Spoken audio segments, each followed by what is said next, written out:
Welcome, everyone. Thank you for coming to the meeting today. It is August 12th, 2026. It is 12:07 p.m. by the clock on the wall.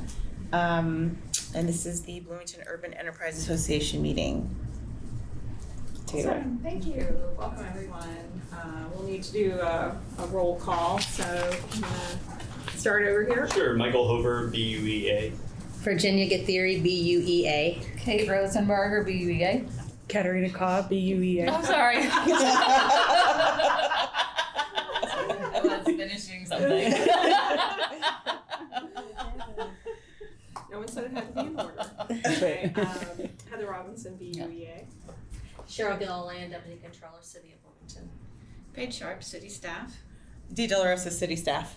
Brad Whistler, BUEA. Elisa Spinelli, BUEA. All right, great. Welcome, everyone. Thank you for being here. All right. Dee, what's up first? Minutes, probably. Yep, first up is approval of minutes for July. Did anyone have any questions, concerns, or corrections on that?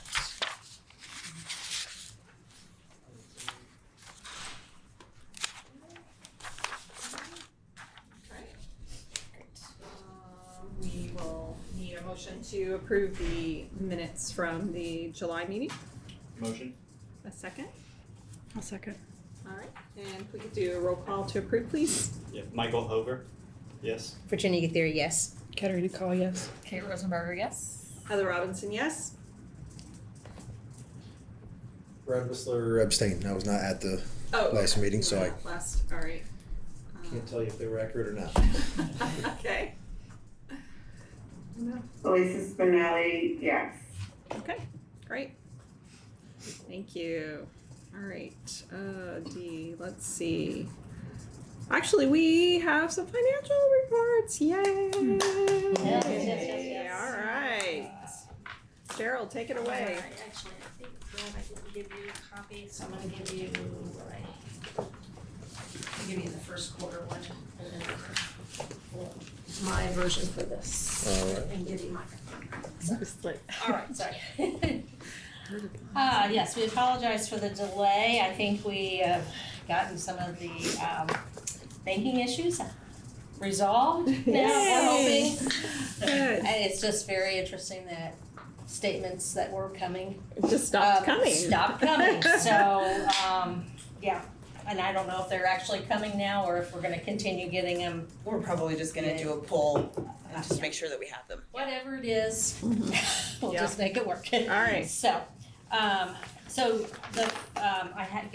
updated the packet, so, our Zoom user, I will tell you what has changed, and the overall number has not changed, it's just like a category change, so, you'll be able to follow along just fine, but I did print just updated copies so that you wouldn't get so confused. Okay. So, we'll look at quarter one, which is, the packet that says January through March. And we'll look at the profit and loss first. So basically, it's the new year, so it's showing, your income it's actually a negative because of a correction that had to be made, that it was posted in January, but it was actually a 2025 correction, so it shows up on your financials as a negative and makes your overall income show up as a negative, but you actually earned $20,951.11 in bank interest for the first quarter. Your expenses for the administrative piece of it is also showing a negative because of that same correction that was a 25 error and got corrected in January. So, so we're showing, insurance expense of $7,059 and program administration cost of $14,750. So your total administrative administrative expense is a negative at this point.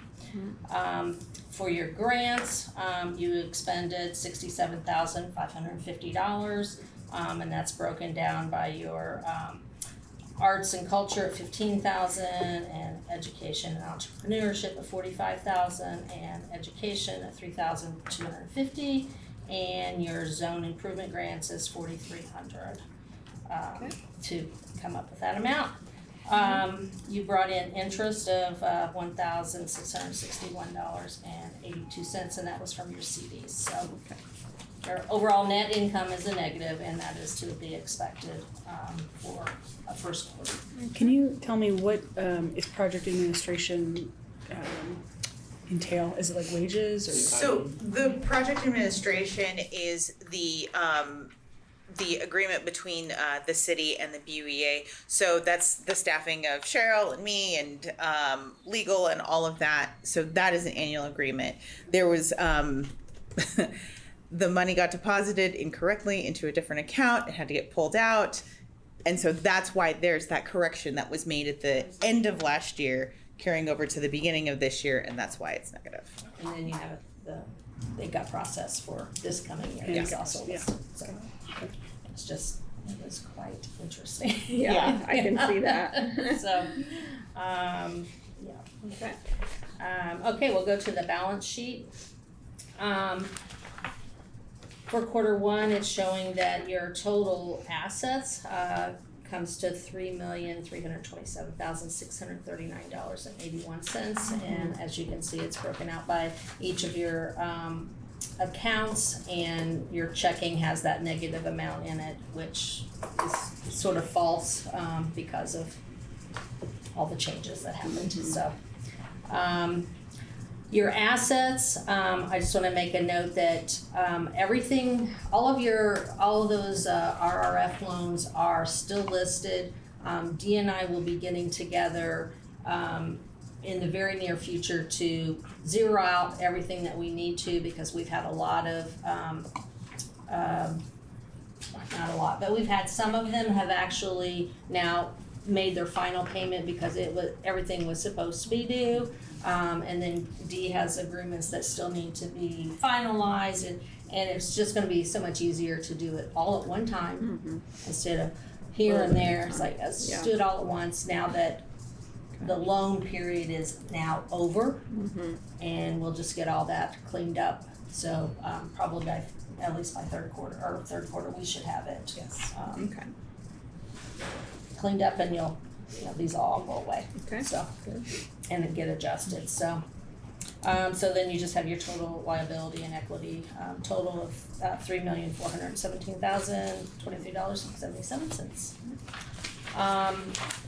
When you look at your budget versus actual,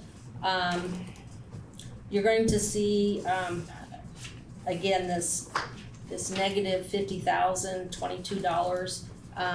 Because it happened in 2026 finalized, it's affecting your 2026 budget. Right. So, your numbers are a little off, but and in terms of, you're just gonna have to manually adjust by about 29.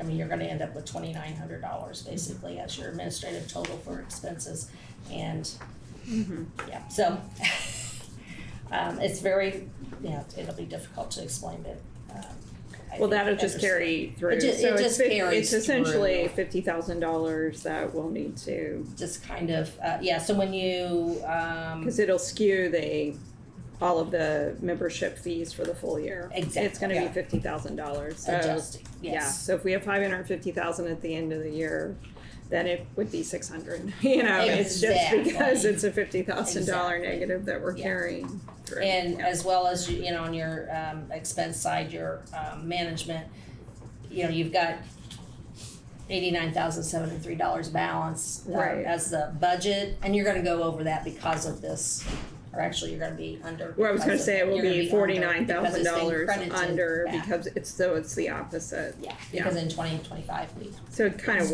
it washes out It does. essentially at the bottom right. line. Okay. Okay, so, so your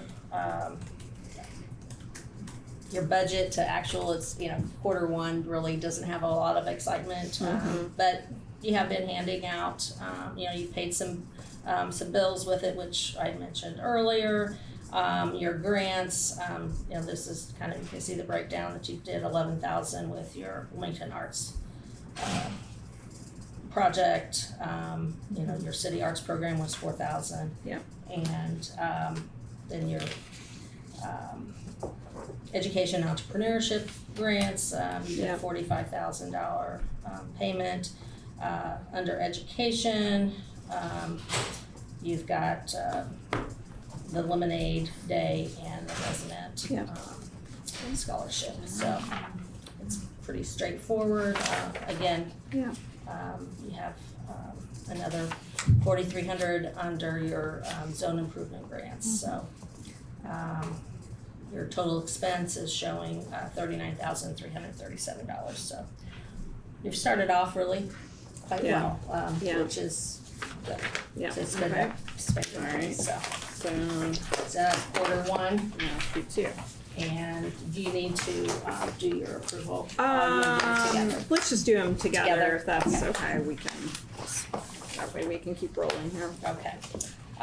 So your next packet, and I'm gonna actually come over here to, Brad, is it? I'm gonna just let you see mine, so I can speak from it, if you don't mind. Because this one actually has one of the edits on it that Dee asked me to make, because I had a mistake. So under your profit and loss, for quarter two, you're gonna see $76,000 come in from the period of April to June. And that's from bank interest and zone membership fees. You have expenses for quarter two in the total amount of $150,000, and that comes from $30,000 from your arts and culture grants, and $45,000 from your zone improvement grants, and $75,000 from your education grants. And that's where there was a mistake in what I sent previously. So the Zoom user, that was it on the first packet. It was under the SEAL grant, and so I corrected that, so it's under the correct school grant from MCCSC. So and so when you look at your net income for quarter two, you have a loss of a negative income of $71,424.42.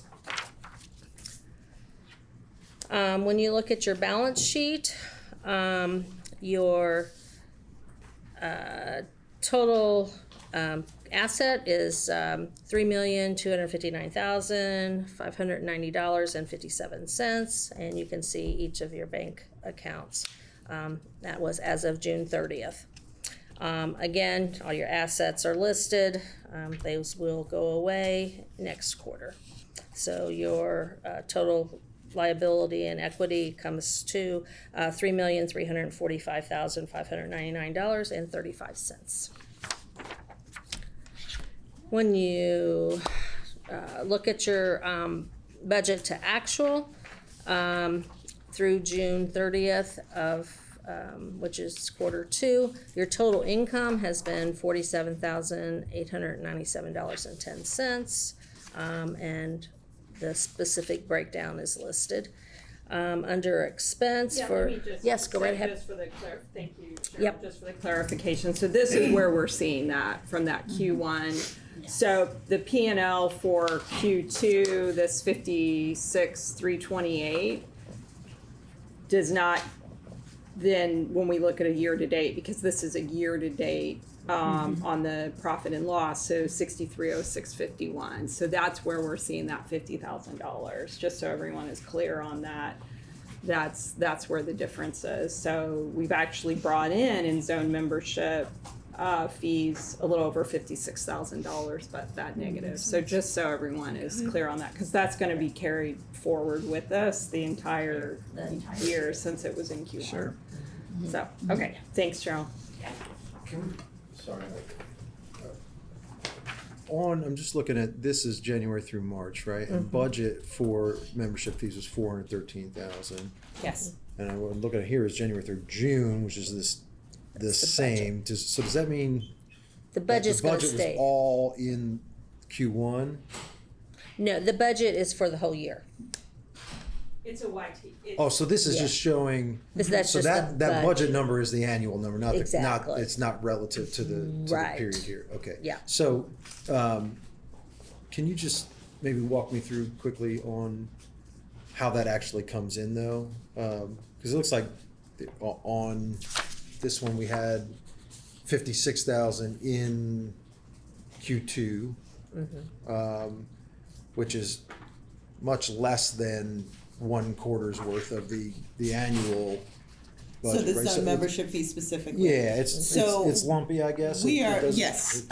So the zone membership fees are different for each participating organization or member or whatnot. So it is heavily weighted on the Catalent Novo Nordisk payment. And so we are still waiting on that payment. Okay. And yes, I have been in contact with them, and yes, I am not happy about it.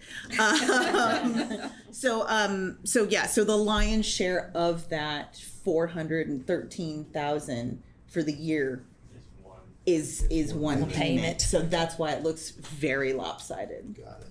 And that's calculated as, it's like a percentage of the deduction that they It is. get to claim. It's 20% of the total deduction. And that's, is that deduction like mostly payroll tax deduction?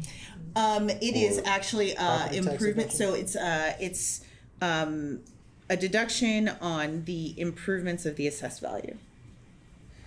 Got it. Yeah, so it's property tax, yeah, okay, got it. Yep. Cool, thank you. Yep. That's helpful. Okay. Yep.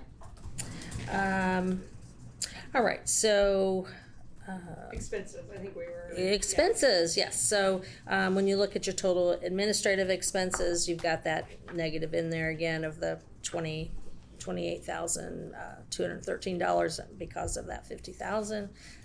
So you in reality do not have a credit. On your grants, I did make one change.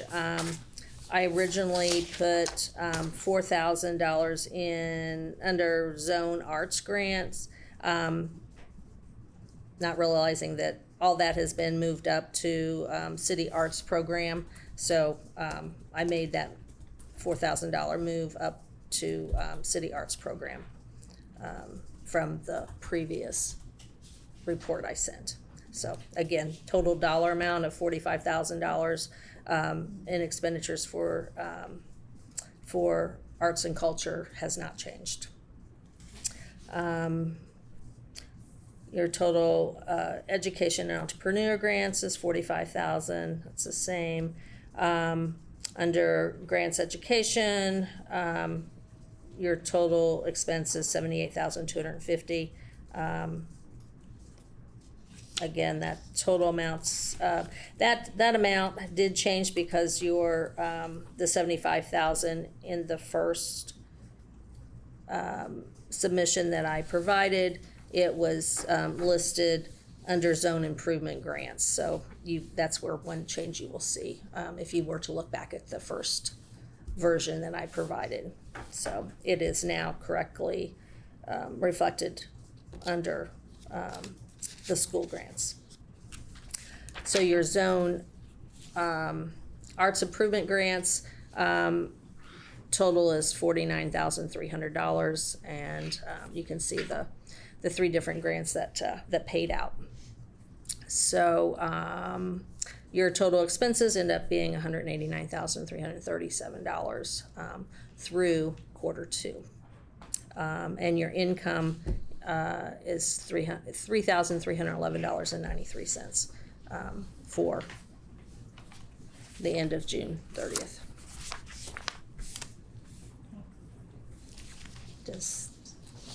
Did I lose anyone on any of this? Or are there any questions? All right, great.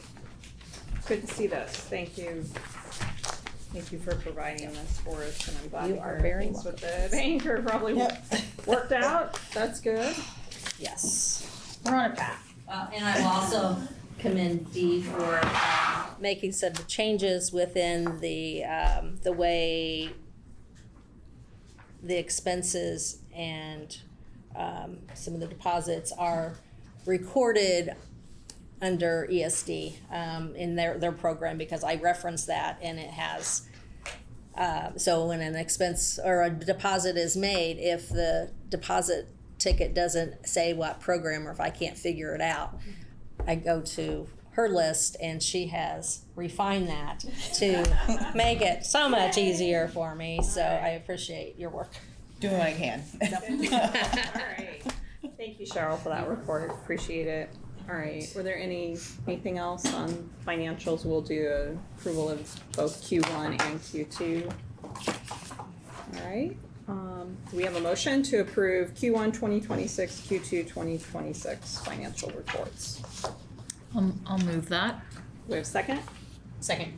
Second. All right. And a roll call for Michael Hover, yes. Virginia Gatheri, yes. Katerina Kaw, yes. Kate Rosenberger, yes. Heather Robinson, yes.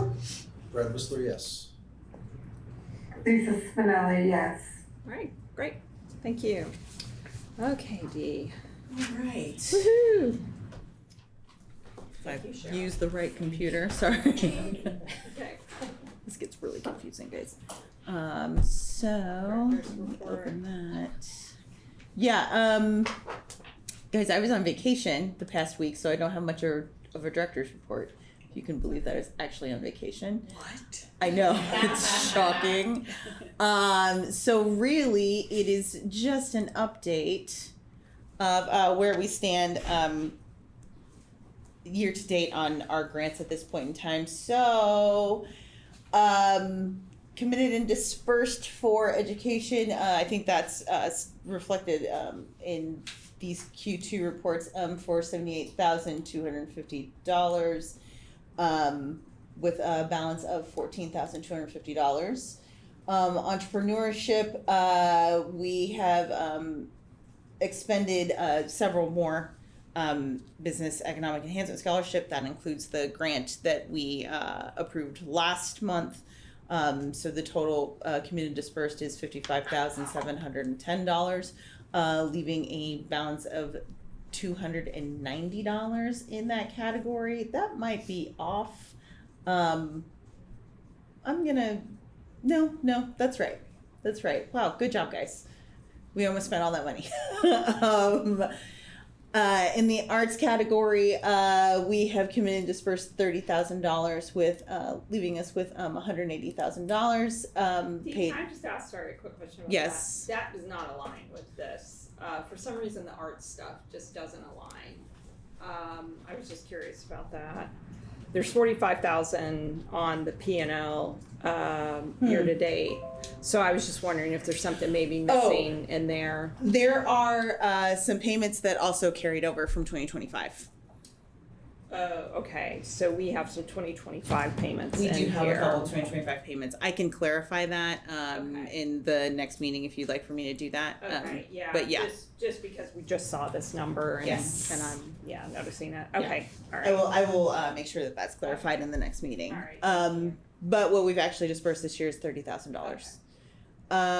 For zone improvement, we have the business building improvement, the accessibility modification grants that were approved last month. And I think there was, let me just check again. Yes, and then the safety and security for Friendly Beast. So we've committed and dispersed $85,543.16. And the remaining balance that we have is, oh I don't know if that feels right. $124,456.84. I think that I may have overlooked that number. I need to fix that. 210.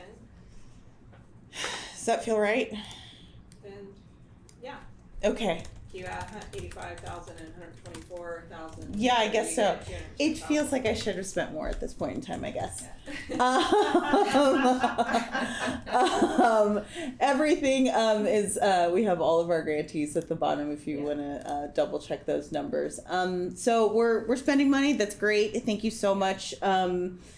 There were a couple of grants. We have a couple of historic facade grants that are coming to us, hopefully next month, and a business building improvement grants from Mirth and CFC Properties.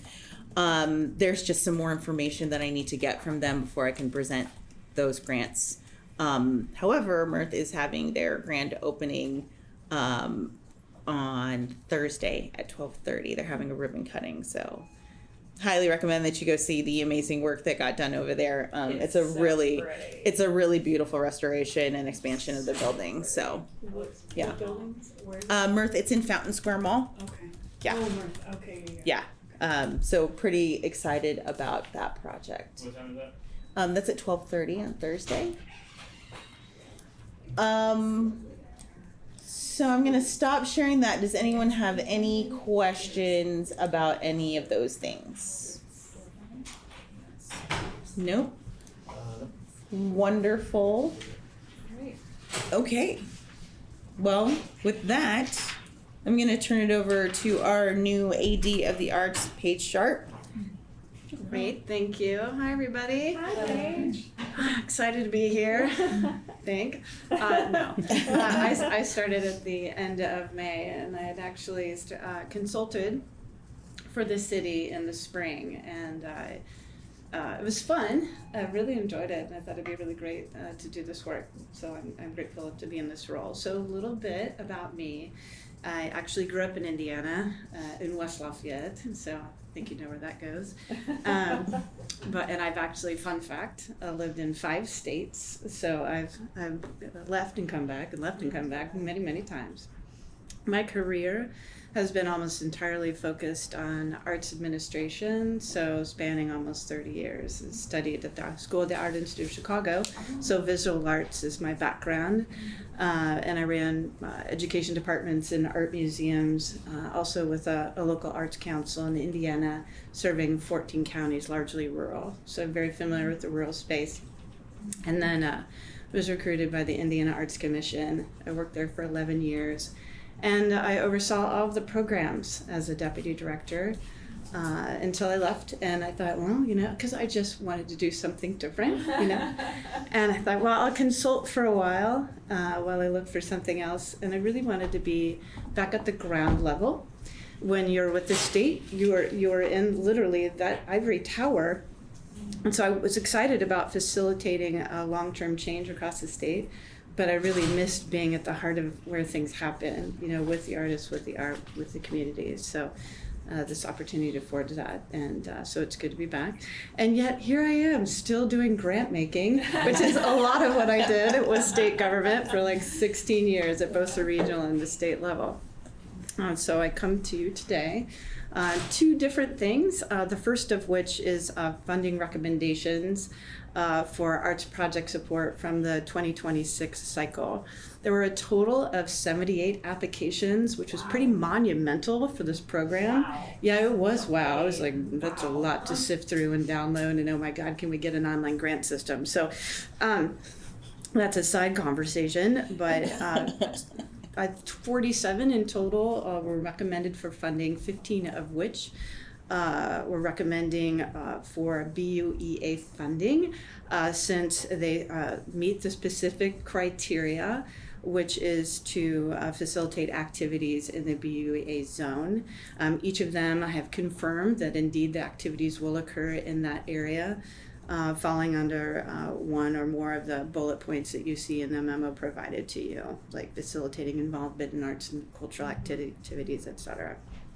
So, from what I understand, there's $50,000 that's been allocated toward grant funding, and so the recommendation today is for $31,000. So you'll be excited to know that I will be coming back to you, likely in December, for the Operations Support Program. Are there any questions that I can address?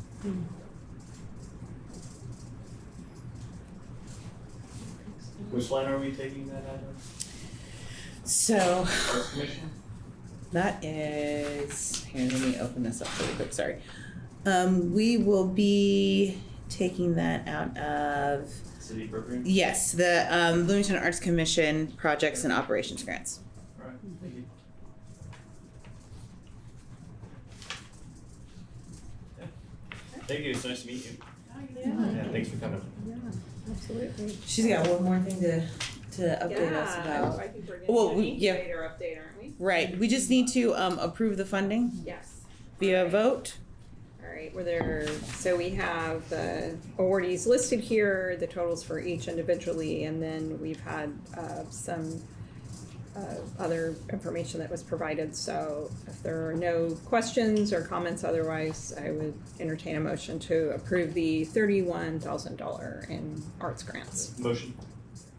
We have a second? Second. Second, and a roll call for approval? Sure. Michael Hover, yes. Virginia Gatheri, yes. Katarina Kaw, yes. Kate Rosenberger, yes. Heather Robinson, yes. Brad Whistler, yes. Elisa Spinelli, yes. All right, great, approved. All right, so we have another item, is Arts Incubator, right? That is right. So I come to the table to just request some minor changes to funding that was already allocated. Specifically, it was $100,000 towards the Arts Incubator.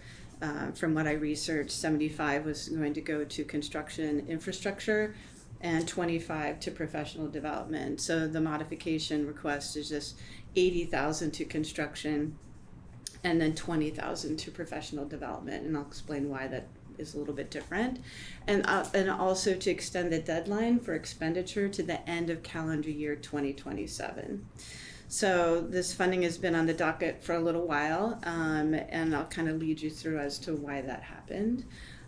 So the Arts Incubator was put into a 10,000 square foot facility. It was leased by the city, and indeed that is happening right now. There are artists in there, and it's the leased space, and those leases end the end of December of this year. But as the city sort of understood things and got more quotes, I think they recognized that there was more financial need than there were available dollars, in particular on the long term. So I think that's why it continues to have been on the docket. So when I consulted in the spring, and I partnered with Indiana University on a READY grant. I don't know if you've heard about the READY program, but IEDC does. And one of the focus areas the city was interested in is finding a place for the Arts Incubator artists, since this was not going to be financially sustainable. And so working with the city, identified the Showers Admin Building, which is just up the street, and it had already gone through a lot of rehabilitation. And so we focused on building studios on the street lower level, a total of 12 studios. And so the funding, the $80,000, would go towards the infrastructure again, which is construction of those studios. And READY grant dollars were coming alongside to ensure ADA accessibility for the building as a whole, in order to get it up to code, to ensure that we could have those incubator studios up and running. It was a much better location because it's going to be in the trades district, which its focus is entrepreneurship. And the cool thing I love about artists, and I've been working with artists for many years, particularly with professional development programming, one of which won like a national award for its outcomes its first year. And that is, artists love to just like to create, but also collaborate. And it's just organic conversations by running into other people, and they're like, oh, we could do this together. And they do. And so I love the idea of them being in a space in this building where the main floor is where offices are, where you have like a marketer, a podcaster, and the property owner is going to really focus more towards creative entrepreneurs. But they're also going to be around a larger cohort of entrepreneurs in the trade district, which is where the professional development comes in. So we want to make sure that the creatives, not just in these studios, but across the community, and inviting regional as well, because that's where you can further those collaborations, those relationships and opportunities. So that really becomes an incubator. And so luckily we received, we being the collective we, there was like, I think 9 total partners in the application that was submitted by Indiana University, a research division. So we're funded $3 million out of the $3.5 million request, which is pretty phenomenal. It was a highly competitive program. There are 320 applications across the state. So go team go. I was very excited about that. So I was like, yeah, that's cool, because I started this position. So now I get to like finish it through. So that's super great. And then those professional development dollars will come alongside dollars that are going to Amplify as well for just general support. And so we'll be partnering with Amplify, we're partnering with IU Innovates, and working with the region as a collective group. And it can go in whatever direction. We're going to really getting needs assessment and communication from the community so that what we provide is indeed what is needed.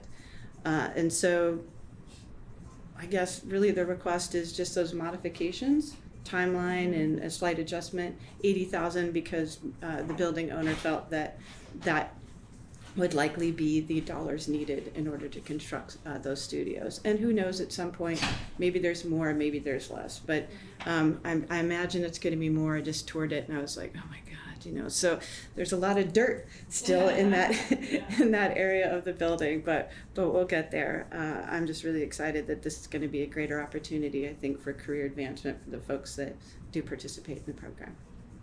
Any questions? Just the studios in general, are these like for visual artists, for what are, when you kind of talk about the collaboration piece, are these all like visual artists that are working in this space, but how do you envision like the incubator crossing multiple, when you talk about artists, that's not just visual artists, obviously. It's a broad swath. It's such a broad swath. So I'm curious, like, because I read the 800 capacity event venue, one of the challenges in the arts community for is space. Whether you're performing dance or film and collaborations with that and music and all of that, it's challenging to be able to find affordable space. You may get a grant, but then you can't afford to rent the space and pay the musicians and the dancers and everything, and so I'm just curious, how does that play in the incubator, play into that? Questions, and I really appreciate that. Thank you for bringing that up.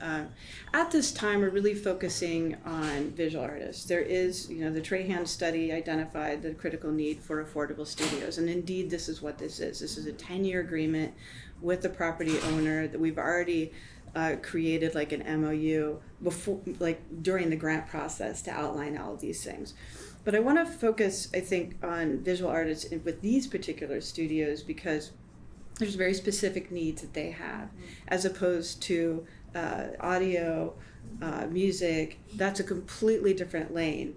They're not going to want to be around a slop sink and paint, and but they need sound, needs and an engineering studio of some sort. So that's a completely different lane of budget needs. And then there are myriad other disciplines. And even within the visual arts discipline, you've got a lot of subcategories. You've got traditional arts, you've got contemporary arts, you've got large-scale painting, you've got fiber, you've got ceramics. So I figured, well, let's just focus on this one. That's not ideal. Ideally, we have artists from different disciplines, and they're able to collaborate together. That's where the professional development comes into play. That's where you also see a lot of collaboration. When we talk about these particular affordable studios, this is what we have right now and what we're focusing on now in constructing these. But it's like affordable housing. We don't just create affordable housing and that's, we're done, and check off the box. It's a this and. So right now, Jane and I are also evaluating what studios opportunities do exist in the city, and we've been networking and meeting with people. And for example, Lauren Wood is a architect, but he also has 2 studios available in his building, which who knew, right? And so we'll start having those conversations, and are there incentives that the city could put into place to ensure additional studio space is available? So while preliminarily we're focusing on visual arts, but I am like one person, and I'm very focused ensuring that we're getting input from others. So I'll be working collaboratively to develop sort of the model, the paperwork, the call, and all that stuff with IU as well as other partners. And in the meantime, next week I have artists coming in to inform ideas on how we're going to construct the space. We've got a couple different renderings, but we need their input. What are their needs? That's my question. I was interested to know the design of the space. Asking if you'd be open to asking presenting organizations or festival organizations like Lotus, because we interface with visual artists in a presentation style. So like I'm going to just give you an example. The Broad Ripple Art Center in Indianapolis, they have their studios for like glass blowing and ceramics, and they open up to the outside, Right. and like a pavilion, and so it crosses into being able to host demonstrations of studio artwork with an event like the Broad Ripple Art Fair, for example. Right, yeah. So yeah, I wondered if that's part of what you're considering, or if there's room for that kind of event presentation along with the studio style models. In the ideal world, yes. This space is not the ideal world, I don't think. Like, it's an available space that I was able to negotiate 10-year affordable studio terms for. And in terms of the build out, one of the key things was the higher priority was to be able to have a common area for them to communicate and blend with one another. That may change based upon the input. Maybe they're going to prefer there at least is a carve out space for some sort of interactivity with the community. So right now, this is kind of where my headspace is at, but I change all the time based upon what other people say, because I think that's the heart of collaboration and community input. However, the size doesn't really allow that broader ideal. I mean, I know exactly what you're talking about with the Indianapolis Art Center. I've been there like a million times. I bike there constantly because it's so cool, right? It's great. It's got all the outside sculpture. And at this property, there's a big parking lot. I was just excited that they could enter the facility right up just off the parking lot. To an artist, that's phenomenal. You got a big old canvas, you get all your materials, and you don't want to be schlepping up and down stuff. You want to just be able to get into the entrance. So it's smaller, it's more compact. There aren't going to be windows in each of the studios. So, but I think 12 studios in a community where there's a critical need, this is a really good start. So, I mean, an 800 capacity venue is a really nice size for, like, we don't have a lot of venues in the city, like downtown, that can hold 800 people. Right, Just we have a lot of like in the under 500, and then things over 1,000 or so. Yeah. And a part of that agreement that I made with the property owner was free use of that top floor 800 capacity facility 12 times a year. So we will have that available to us, and I'll be renegotiating with him and bringing IU to the table to make sure that their input is also heard.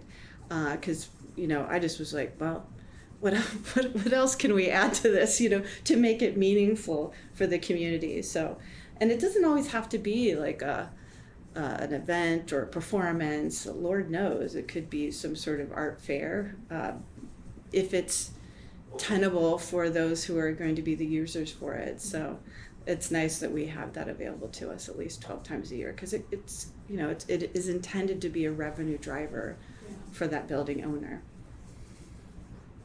Thank you. Yeah. Any other questions? Okay. Great. All right. So I think we need then a motion to adjust the So just how the $100,000 allocation will be used. And then you were also asking for a timeline shift to the end of 2027. So I think what this will do will approve the shift in how the funds are going to be used, but then this will just be part of our budget for 2027 as well. So it'll essentially get approved again for the 2027 budget. It'll be in there. Okay, so do we have a motion to approve the allocation shift? Motion. Second? Second. Second, all right. Roll call? Michael Hover, yes. Virginia Gatheri, yes. Katerina Kaw, yes. Kate Rosenberger, yes. Heather Robinson, yes. Brad Whistler, yes. Elise Spinelli, yes. Great, approved. Thank you, Paige, for all of that information, and you're off to a bang-up start here with all of this.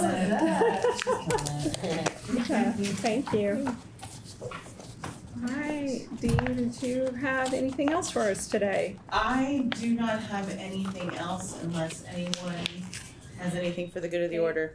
I have one thing that I love that they're doing affordable art spaces, and I think something we could look at too is the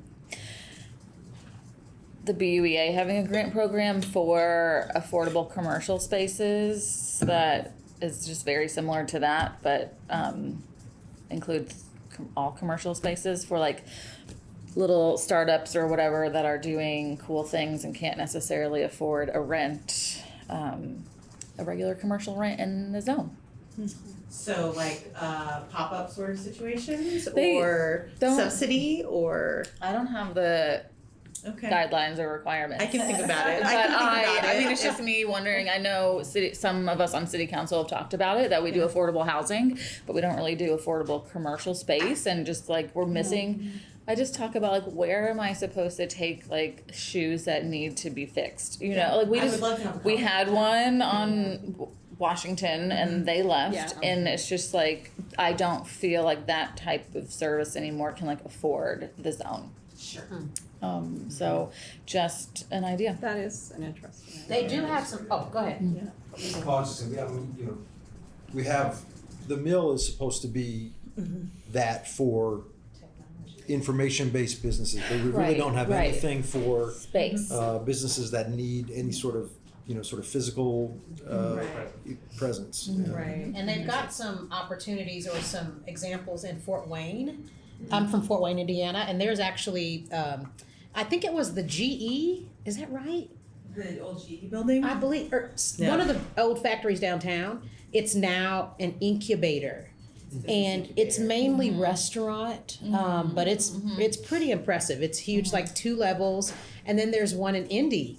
Actually, I don't remember. I feel like it's around downtown, around IUPUI. I don't know, but those are mainly restaurant. But yes, to your point, it's so cost prohibitive to create. Right. And you might just want to explore a food cart or a crafter station, and you don't want to have to necessarily go to the farmer's market, and you want it to be like seasonal friendly, so that can be, I think that can be good, but looking into that, because I have friends that are in there, it still can be kind of costly, and they do hold you to certain, which you have to if you're running that space, but there are certain requirements, right? I mean, it's not just like, try it out for 6 months. I mean, you do have to kind of be strict on like 3 or 5 years. I mean, we have the kitchen share, so we don't necessarily, even though that's not really walkable or transit oriented, but I think we don't necessarily need a commercial kitchen build out potentially, because folks can go there and rent kitchen space either hourly or